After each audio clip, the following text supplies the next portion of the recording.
Death Mage Side Chapter 42, Heinz Returns. Volume 12, The Demon King's Continent. Each and every fragment of him experienced an intense brightness that felt like it was searing his vision. None of them had forgotten the agony of his entire body being cut into pieces, nor the humiliation of being locked away. At first, they were possessed by violent emotions that drove them mad. Both those emotions and their reasoning sought for an opportunity to turn the tables on his enemies, and as they hectically searched through his memories for any experience that could be of use, his mana, his spirit, and his ambitions welled up and seethed inside of him. But over time, every fragment of him became calm. They stopped all activity and waited for the time to come, as if they had become inanimate objects. Curiously, although they were divided and isolated, each fragment of him reached the same answer. Bellwood, the other champions, Alda, Vida, and even Rodcourt, who pretends to be an expert, none of them are capable of doing more than splitting a soul into multiple parts.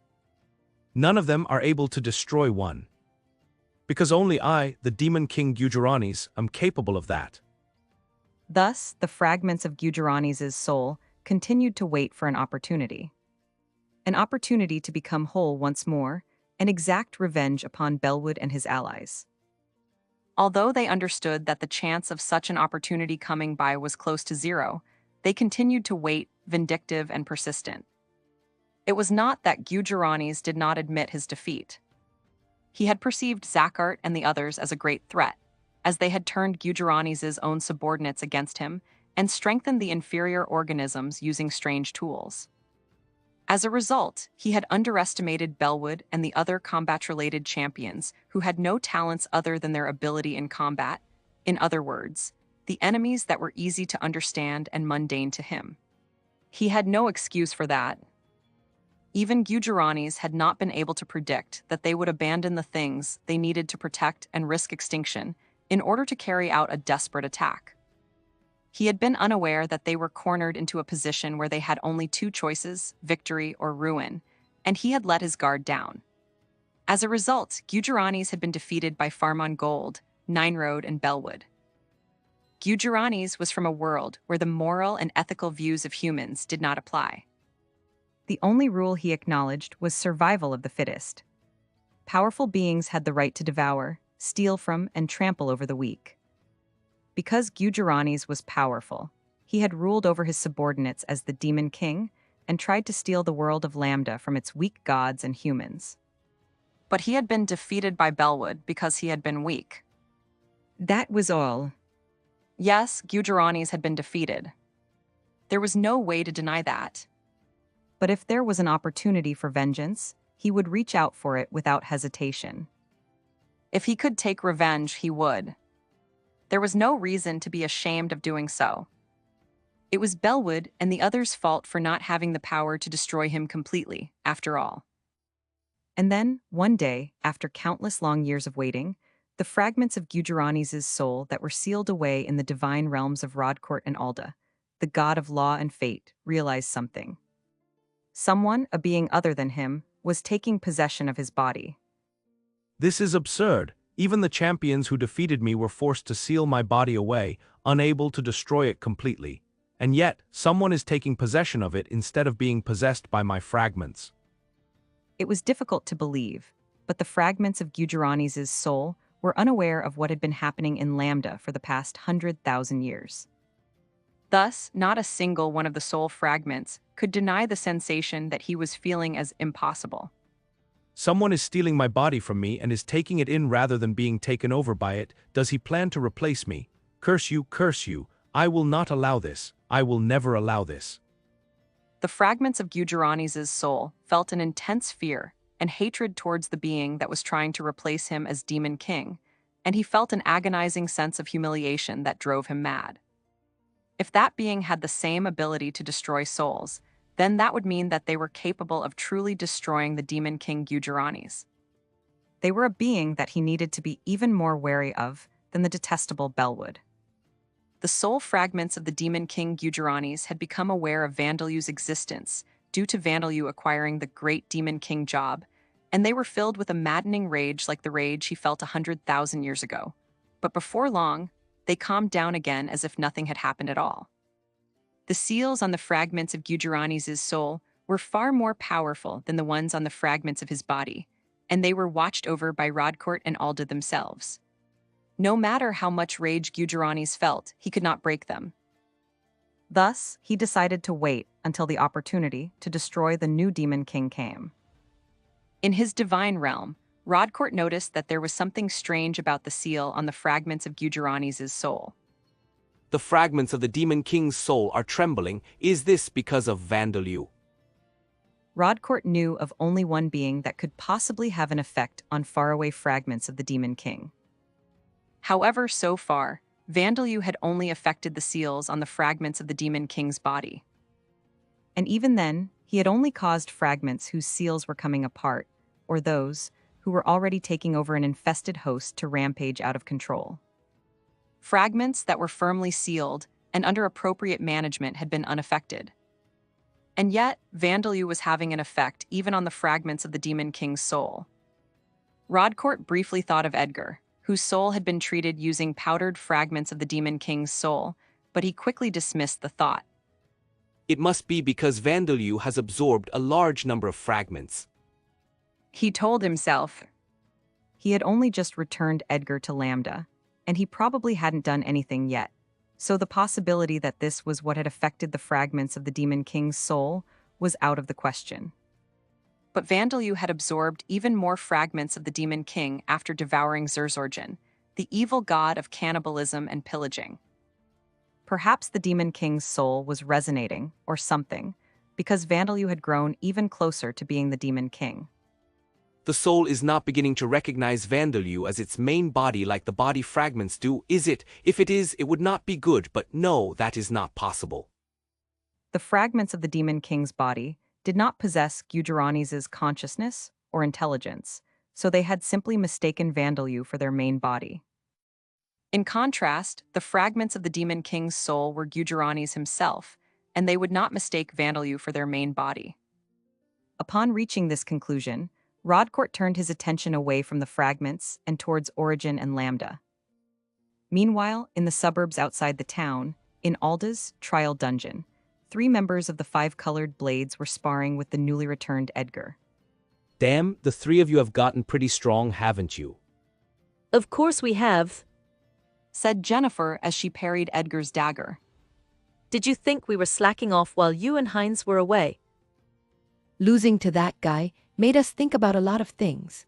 But if we just sat around thinking, our bodies would have gotten weaker and our brains wouldn't be working as well, said Deliza.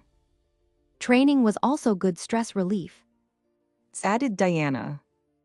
The majority of this dungeon had suffered catastrophic damage from Vandalu's world-piercing destructive hollow cannon, a spell that seemed to be capable of piercing a hole in the world itself, and the god who had managed the dungeon, the god of records Curatos, had been destroyed. This town was a recreation of a town from the Age of the Gods, and although it was possible to stock up on food and purchase arms here, the people populating it had disappeared. However, the dungeon's trials were still functioning, although they were limited to only the trials that the party had already cleared once before and the trials that they were supposed to face much later. Jennifer and Diana, whose souls had not been damaged by Vandalu, and Deliza, whose soul had been damaged but only lightly, had been challenging themselves by facing these trials once more. It was pretty tough, being 2 people short. All right, let's call it a day, said Deliza, putting the sparring session to an end as Jennifer stopped her fist a moment before it landed on Edgar's body. Edgar sheathed his dagger and wiped the sweat from his forehead. You guys have surpassed me by so much. I'm no match for how fast young people learn. What are you saying? You're sounding like a middle-aged man, laughed Jennifer. I'm already in my 30s after all. But don't call me middle-aged, I'm not that old yet, said Edgar. As he raised his arm to wipe his sweat away with his sleeve once more, Diana offered him a small towel. I'm so relieved. Not only do you have no lasting damage, but your ability in battle hasn't suffered either, Edgar-san. The sharpness of your movements and techniques is exactly as we remember them. Diana said with a smile. Damage to the soul would normally cause significant permanent damage, such as memory loss, personality changes, numbness in parts of the body, and hallucinations. Jennifer, Deliza, and Diana had been told of this by the gods. They had been told that Heinz's treatment would take between several months to a year, but such aftereffects could be prevented. However, they had also been told that Edgar's soul had suffered deep wounds, and even if he was treated, it was unclear as to whether he would be able to return to being an adventurer. And yet, Edgar had shown in his sparring session with Jennifer that his movements were just as sharp as before, so this was a big relief to the others. I haven't noticed anything strange since you came back, and there doesn't seem to be anything wrong with whatever's inside your head, either. There's nothing wrong with you, right? Said Jennifer. Come to think of it, for the life of me, I can't remember the face and name of the childhood friend I promised to marry. Edgar shouted, clutching his head. What, really? Jennifer said in panic. You don't have a childhood friend like that. We grew up in the Mergshield Nation, remember? Said Deliza, revealing Edgar's lie. You were lying. Jennifer said with an annoyed look. That's not very funny. Said Diana. Sorry, I couldn't help myself. Edgar apologized. I don't have any memories of when I was being treated. My head was cut off by curatos who had Martina's appearance. I blacked out, and then the next thing I knew, I was back in this town. It's been 4 months since then. I can't believe I was out for so long that the seasons changed. Unlike Heinz, who was able to converse with the goddess of slumber Mill, Edgar had been unconscious during the time he was undergoing Rodcourt's treatment. That was how critical a state his soul had been in. But despite that, Edgar didn't feel anything out of the ordinary, though perhaps this was only normal. One would immediately realize when their body was wounded, but it was normally impossible for them to perceive damage to the soul while they were still alive. In the living state, in other words, a state where the soul resided in the body would die long before the soul could be wounded heavily enough to cause lasting damage. Edgar's soul becoming so heavily wounded was a rare occurrence that had occurred for 2 reasons. Firstly, in this dungeon, his soul inhabited an exact copy of his body that had been created through Curatos' divine authority. And secondly, his enemy had been Vandalyu, a being who could devour and destroy souls. So you don't know what kind of god treated you? Asked Jennifer. No. I hope it was a kind goddess, but it might have been Niltark. Said Edgar. Edgar had received his divine protection from Niltark, the god of judgment. After being treated and returning to this town, he had received a divine message telling him that he had been treated using fragments of the destroyed soul of the heroic spirit Luke. However, neither he nor the gods were aware that Luke's soul fragments had not been enough, and Rodcourt had also used powdered fragments of the demon king Gujarani's soul. Well, as you can see, I've been fixed up pretty well. I've gotta be great. Just as Edgar was about to say grateful, he suddenly stopped mid-sentence. He froze in place, and his gaze wandered into the distance. Hey, what's the matter? Asked Deliza, bringing him back to his senses. No, it's nothing. I was just thinking about something. Edgar replied immediately, but that wasn't true. A number of strange images had suddenly appeared in his vision. A bizarre creature that looked like a cross between a rhinoceros beetle and an octopus running away. A sky with a shimmering, distorting sun and clouds with as many colors as the rainbow, unfamiliar people screaming as they scrambled about trying to flee. And finally, a young man whose entire body was shining, swinging his blade down towards Edgar. What was that creature and that sky? Even if that thing was a monster, I would definitely remember seeing a monster that disgusting. And that sky didn't look like anything in this world. But I recognized the people running for their lives. Or rather, the clothes they were wearing, Edgar thought. Before Curatos' destruction, the town had been populated with recreations of the people who lived during the Age of the Gods. The clothes worn by the people in Edgar's vision were similar to the ones worn by them. Seeing that there were people from the age of the gods, does that mean it was one of Luke's memories? No, Luke didn't exist 100,000 years ago. Then what was it in that last scene? Why was I being cut down by Bellwood? Edgar wondered. The young man in his vision looked exactly like the heroic god Bellwood, whose statues stood in churches of Alda, the god of law and fate. Was that just a coincidence? To begin with, was there any meaning to these memories at all? Edgar, what's the matter? You're tired after all, aren't you? Said Jennifer before Edgar could think about it too deeply. He must be. It is possible that he has accumulated fatigue in his body without realizing it. Shall we rest for the remainder of the day? Said Diana. No, I was just thinking about things. A lot has happened after all. Yes. While you and Heinz were absent, we thought about the things that Vandal you said. And we discussed them. Said Diana. Edgar was referring to the strange memories in his mind, but Diana seemed to have thought he was talking about the things said by Vandalyu, the one who had damaged his soul. But still, Vandalyu's words were also something that Edgar could not ignore. Oh yeah. I've always wondered about ghouls. Said Edgar. There were some who thought that ghouls, who could speak the human language and acquire jobs, were actually people, a race created by Vita, not monsters. Edgar wasn't the only one. Heinz and Deliza thought so as well. But even Heinz and his companions, the leaders of Alda's peaceful faction, could not advocate for them. The reason for that was... Suddenly, the artificial sun that had been recreated in the sky above the town suddenly grew brighter. It was so bright that Edgar and his companions couldn't keep their eyes open. They clamped their eyes shut and prepared themselves for danger. Was this half-destroyed dungeon finally reaching its limit? But rather than the disastrous noise of the dungeon collapsing, they heard the voice of their companion instead. Everyone, I'm back. Heinz! The brightness faded abruptly, and when they opened their eyes, there was Heinz, who had finished being treated by the goddess of Slumber Mill. Heinz, you're back. Cried Diana, rushing over. Are you all right? Asked Jennifer. Yes, I'm fine, thanks to Mill who treated me and Joshua who protected me. Heinz replied before turning to look at Edgar. Edgar, I'm glad you've managed to return to normal as well. Mill told me that there might be some lasting damage to your memories and your body, so I was worried about you. I'm glad you care about me so much, but you were in a similar position, weren't you? And you're one to talk. You did spend longer than me in treatment, even if it was only by a day. Edgar said in a lightly joking tone. Well, unlike you, I was conscious during my treatment. Said Heinz, smiling.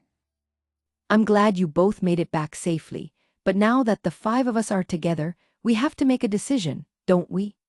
About what the 5 colored blades will do next. Said Deliza. Heinz nodded, his smile fading and being replaced by a serious expression.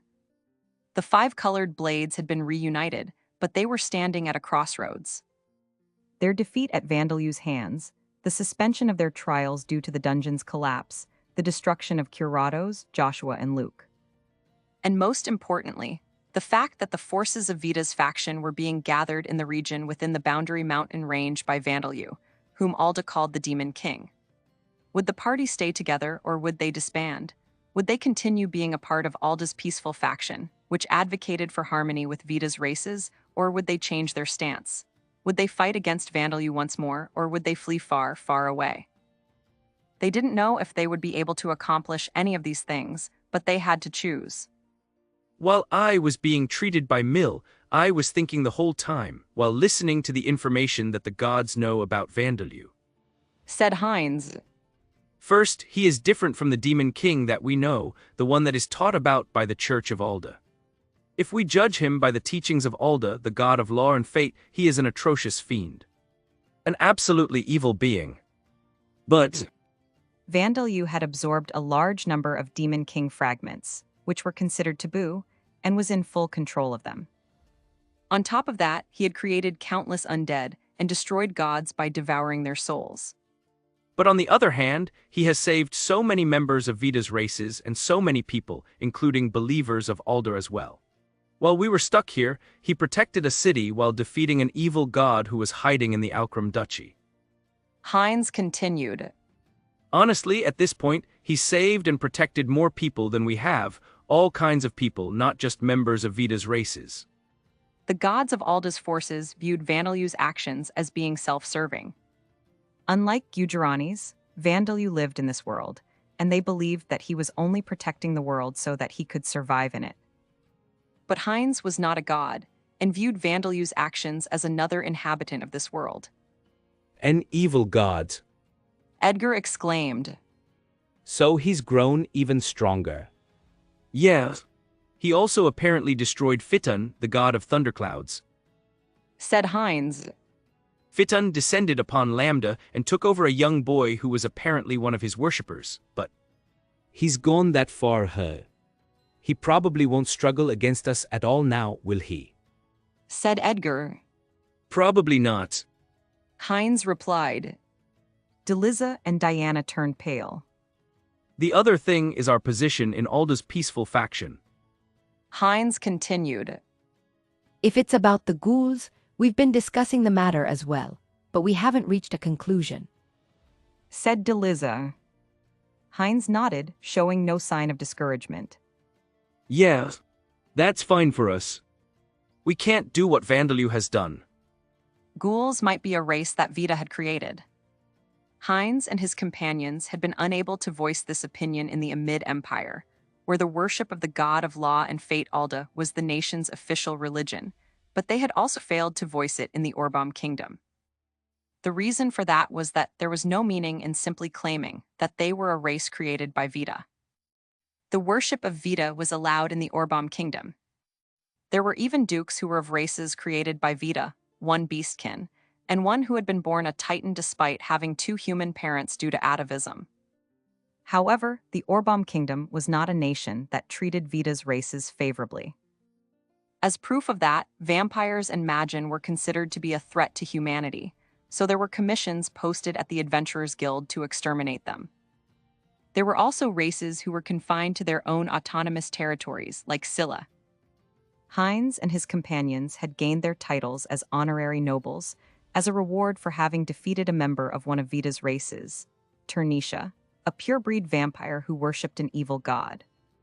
Claiming that ghouls were a race created by Vida would simply result in them being grouped with vampires and magin, the races that were considered dangerous. There would be no meaning in that. The other thing was that the majority of ghouls were unaware that their race was one that Vida had created.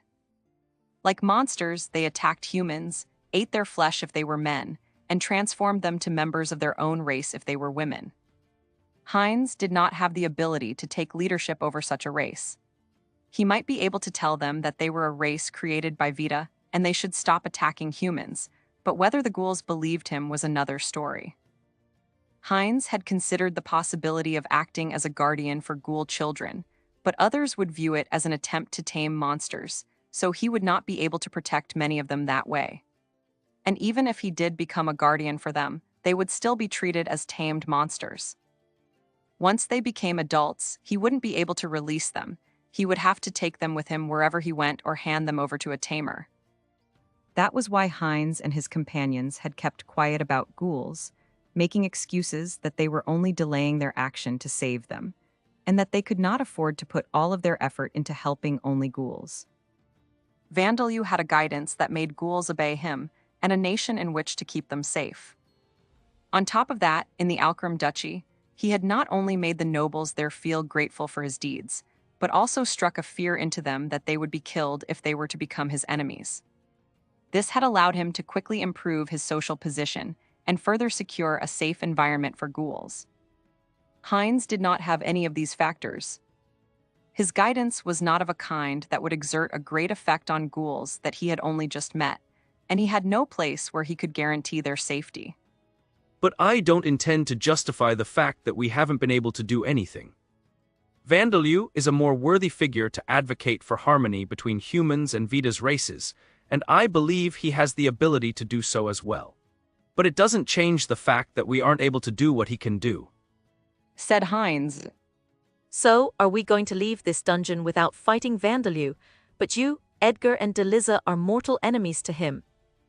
Won't he go after you again? Said Jennifer in response to Heinz's words, which seemed to defend Vandelue. I heard from Deliza that his mother has returned to life.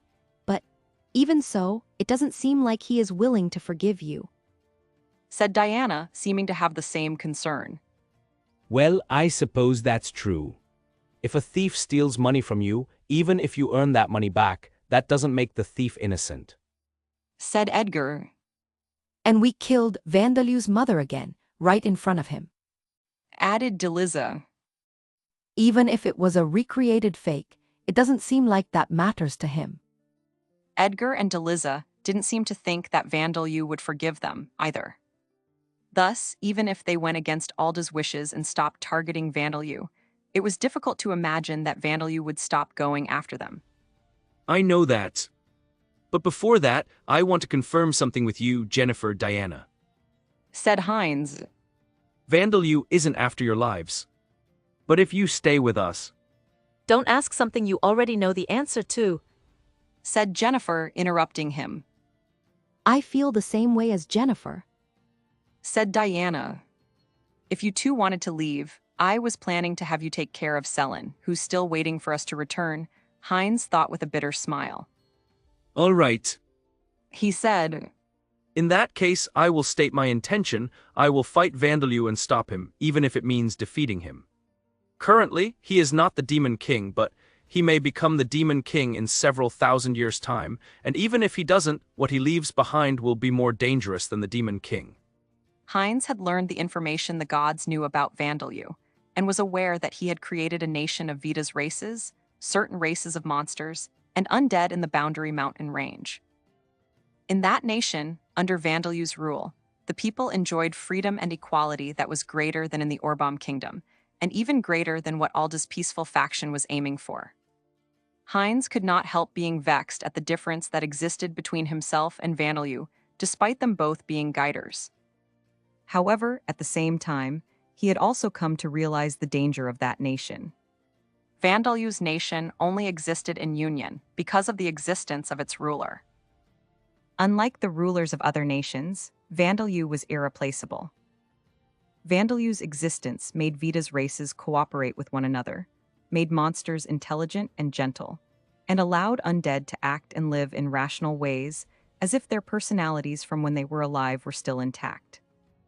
But what if Vandelue were to disappear? The power of a guider could not be inherited, no matter how strong the blood ties were.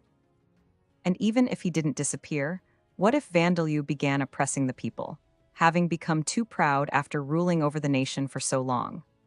If such a time were to come, the world would be in danger. I intend to stand before him once more to ask him these questions, and, depending on his answers, to stop him.